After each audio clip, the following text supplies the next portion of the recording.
लिख रहा है। मैंने उससे पूछा तू क्या कर रहा है? कह रहा मैं अपने पापा को आखिरी खत लिख रहा हूँ। वो लिख रहा है कि प्रिय पापा, आशा करता हूँ आप वहाँ अच्छे होंगे। उसका बाप पिछली गली में रहता है, डंडे मार के छोड़ने आता है 10th क्लास में। और दोस्तों मुझे एक बात बताओ, अगर आतंकवादी हमला हुआ भी है तो आप टू द पॉइंट बात करोगे कि आतंकवादी हमला हुआ है, हमारी फटी पड़ी है, बम फटने वाला है, आप आके बचा लो, राइट? और मुझे लगता है यार देखो इसकी गलती नहीं ना भाई, क्योंकि हमें कभी बचपन में प्रैक्टिकल लेटर्स लिखने सिखाए ही नहीं। Remember, go back to your 3rd class 4th class, remember the kind of informal Hindi letters you used to write, कि मित्र के छोटे भाई को कक्षा में फेल होने पर सांत्वना पत्र लिखे। अरे मैं खुद तीसरी में चौथी बार पास हुआ हूं। गर्मी की छुट्टियों में अपने मित्र को अपने घर, अपने गांव बुलाने के लिए निमंत्रण पत्र लिखे। अरे मेरे मित्र मेरे ही घर पड़े रहते हैं, मुझे उनके बाप को पत्र लिखना पड़ता है। ये भोसड़ी वाले को बोल अपनी गांव उठा के जाए यहां से।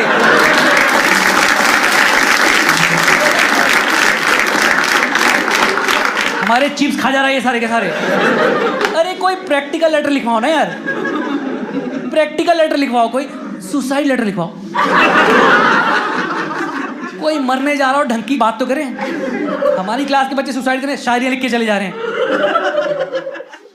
इसको नहीं आता पत्र लिखना यार। ये प्रॉपर बैकग्राउंड दे रहा है कि पापा आतंकवाद एक गंभीर समस्या है।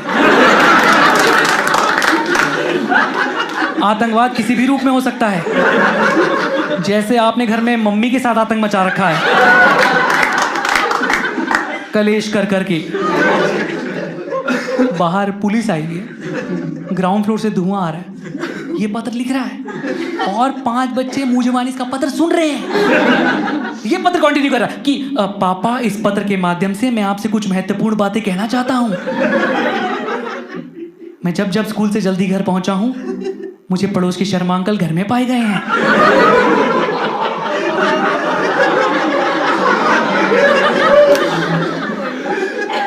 मम्मी के अनुसार वे पंखा ठीक करने आते हैं।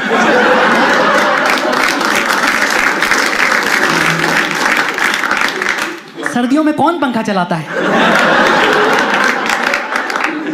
खैर मेरी माने तो आप भी जल्द से जल्द पंखा ठीक करना सीख लें, अन्यथा मम्मी को बाहर की हवा लग सकती है।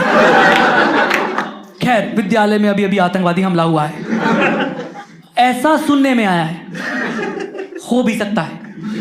मैं अब किसी की कही सुनी बात पर यकीन नहीं करता हूं।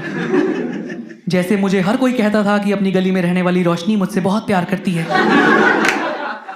पर मैं पिछले 3 दिनों से देख रहा हूं वो किसी अनजान लड़के के साथ बाइक पे पीछे बैठ के ट्यूशन जाने लगी।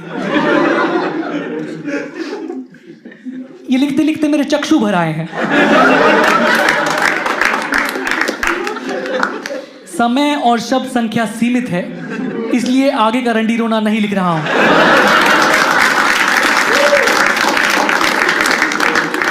रोशनी मिले तो उससे कहिएगा कि बाइक पे पीछे बैठ के जाना है तो चली जाए, पर बीच में बैग लगा लिया करे।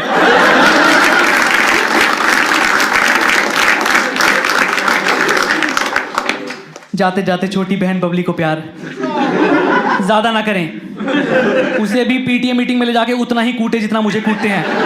यह भी फेमिनिज्म का हिस्सा है। आपका आगे बाहर पुलिस आई, ग्राउंड फ्लोर से धुआं कर रहा, ये पत्र लिखे जा रहा है। एक बच्चा था पूरी क्लास में काम डिमीनर से बैठा हुआ, मैंने उससे जगह में कहा साले बाहर पुलिस, तेरे को डर बन? कह रहा फेक पुलिस है। कह रहा मैंने बहुत मूवीज में देखा है कि गुंडे पुलिस की वर्दी में आते हैं और बैंक लूट के ले जाते हैं। मैंने कहा भूरी ये बैंक है? कह रहा भाई आज फीस भरने की आखिरी दिन, कैश ही कैश होगा। मैंने कहा तू भी तो फीस लाया था, तेरी कहाँ है? कह रहा मैंने तो तिजोरी में रखी हुई है। मैंने कहा कहाँ? कह रहा ये देख।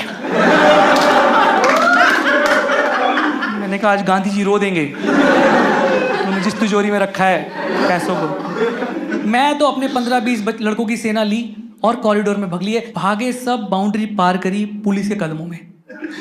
क्लास टीचर, प्रिंसिपल, चेयरमैन सब ने हमें ऐसे कॉलर से खींचते हुए लाए हैं और लाके ग्राउंड में फेंक दिया, मुर्गा बना दिया। ग्राउंड फ्लोर से धुआं बढ़ता जा रहा है और सब एक ही स्वर में चिल्ला रहे हैं 19 के 19 बच्चे की, सर हमें आतंकवादी हमले में नहीं मरना, हमें आतंकवादी हमले में नहीं मरना।